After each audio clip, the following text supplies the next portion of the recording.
అలాగే 51 సంఘాల ఒక జేఏసీ ఉద్యోగ ఉపాధ్యాయుల సంఘాల జేఏసీకి సెక్రటరీ జనరల్గా పనిచేస్తున్నారు రాష్ట్రంలో.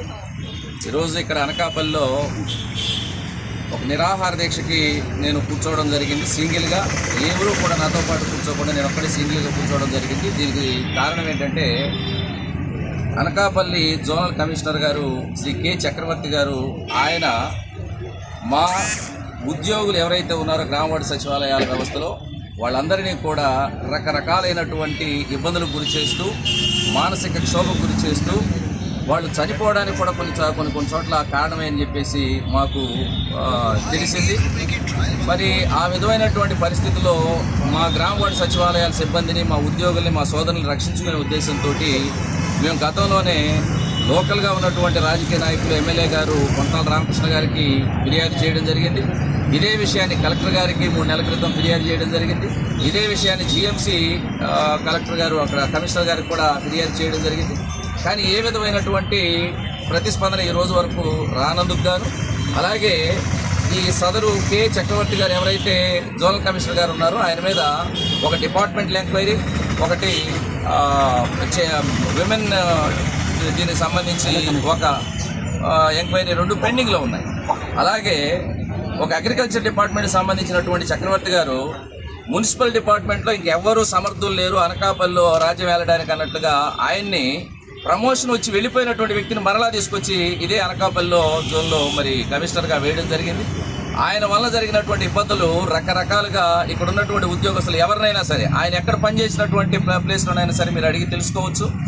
ఆయన వైఖరిని నిరసిస్తూ మా ఉద్యోగులు ఎవరైతే సచివాలయ ఉద్యోగులు చనిపోయారో వాళ్ళకు అండగా మాకు న్యాయం చేయమని, పెండింగ్లో ఉన్నటువంటి 2 ఎంక్వైరీస్ త్వరగా కంప్లీట్ చేయమని, అప్పటి వరకు ఎవరైతే అక్రమంగా మరి మున్సిపల్ డిపార్ట్మెంట్లోకి ట్రాన్స్ఫర్ మీద లేకుంటే డిప్లాయ్మెంట్లో వచ్చినటువంటి చక్రవర్తి గారిని ఈ అనకాపల్లి జోన్ నుంచి తొలగించి ఆయన్ని సస్పెన్షన్లో ఉంచి ఆయన మీద ఉన్నటువంటి ఎంక్వైరీలు పూర్తి చేయవలసిందిగా మేము ప్రభుత్వాన్ని డిమాండ్ చేస్తూ మరి ఈరోజు నిరాహార దీక్షకు పోలీసు వారిని పర్మిషన్ అడగడం జరిగింది నిన్న. అయితే నిరాహార దీక్షకు మేము పర్మిషన్ ఇవ్వలేమని చెప్పేసి పోలీసు వారు తెలిపినటువంటి సందర్భంలో సరే వారి సూచనల మేరకు మేము రోజువారీ నిరాహార దీక్షలు అంటే ఉదయం 9 గంటల నుంచి సాయంత్రం 5 గంటల వరకు మాత్రమే నేను ఒక్కడే కూర్చుంటానని తెలియజేయడం జరిగింది. దానికి కూడా కొంత అభ్యంతరం ఉందని చెప్పేసి సిఐ గారు తెలియజేస్తూ ఉన్నారు. ఏది ఏమైనప్పటికీ భారత రాజ్యాంగంలోని ఆర్టికల్ 19(1)A 19(1)B ప్రకారం ఒక భారతదేశ పౌరుడు తనకు కలిగినటువంటి అసౌకర్యాన్ని తెలియజేయడానికి ప్రొటెస్ట్ చేసేటువంటి హక్కు కలిగి ఉన్నాడు. ఆ హక్కును మా నుంచి తొలగించలేరని, ఆ హక్కు ద్వారానే మేము పోరాటం చేస్తామని, అలాగే మా గ్రామవార్డు సచివాలయాల సిబ్బంది ఎవరైతే అనకాపల్లి జోన్లో పనిచేస్తున్నారో వాళ్ళందరినీ రక్షించుకొని తీరుతామని, ఈ విషయాన్ని అవసరమైతే సిఎస్ గారి దృష్టికి తీసుకెళ్ళడం కోసం ఆయన అపాయింట్మెంట్ కూడా అడగడం జరిగిందని, రేపు 10వ తారీఖు జరగబోయేటటువంటి ముఖ్యమంత్రి గారి మీటింగ్లో కూడా మా జేఏసీ తరపున నాయకులు ఈ విషయాన్ని అక్కడ ప్రస్తావించి సీఎం గారి దృష్టికి కూడా తీసుకెళ్తామని, అయితే అక్రమంగా మా మీద ఏ విధమైనటువంటి చర్యలు తీసుకోవడానికి కోసం ప్రయత్నం చేసినా కానీ మరి అది తీవ్రమైనటువంటి వ్యతిరేకతకు దారితీస్తుందని కూడా మేము సవినయంగా మనవి చేస్తూ ఉన్నాం. చక్రవర్తి గారిని అబయాన్స్లో పెట్టి, సస్పెన్షన్లో పెట్టి ఆయన మీద ఉన్నటువంటి ఎంక్వైరీలు పూర్తి చేయాలి. మాకు గ్రామవార్డు సచివాలయాల సిబ్బంది ఎవరైతే ఇప్పటికే 3 ఆయన పెట్టినటువంటి టార్చర్ చనిపోయారని చెప్పేసి అంటూ ఉన్నారో ఆ విషయాలు నిగ్గుదేల్చాలి. అంటే ప్రభుత్వాలకు కానీ అధికారులకు కానీ వేల సంఖ్యలో ఉన్నటువంటి ఉద్యోగుల కంటే ఒక అధికారిని, అది కూడా అవినీతి మచ్చ ఉన్నటువంటి అధికారిని మరి రక్షించుకోవడం ప్రధానమైనటువంటి అంశం అని చెప్పేసి మేము ప్రశ్నిస్తూ ఉన్నాం.